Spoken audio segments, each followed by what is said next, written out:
Hello everyone, Namaste and welcome to my mini vlog. A day in my life as a agriculture student. हाम्रो आजको practical चाहिँ झोलमल बनाउने थियो र हामीले झोलमल कसरी बनायौं त भन्नेको जानकारी म हजुरहरुलाई आज दिन गइरहेको छु। झोलमल भनेको के हो त?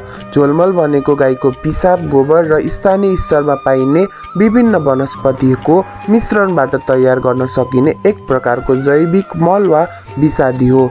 मुख्यतया झोलमल 3 प्रकारको हुन्छ। झोलमल 1 खाद्य तत्त्वको लागि, झोलमल 2 रोगको लागि र झोलमल 3 किराको लागि। हामीहरूले चाहिँ आज झोलमल 3 किराको लागि तयार पारिरहेका थियौं।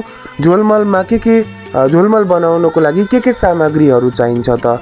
असुरो, टिमुर, बेसार, निम, मेवाको पात, तितेपाती, बकाइनो, अदुवा, लसुन, प्याज, खुर्सानी, दही, गाईको गौत र पानी। यो सबै कुराहरू हामीले जम्मा पारिसकेपछि हामीहरूले काटकुट पार्न पर्ने सबै कुराहरू काटकुट पारेर रेडी गर्यौं। काटकुट पारेर रेडी गरिसकेपछि हामीले ड्रम लियौं।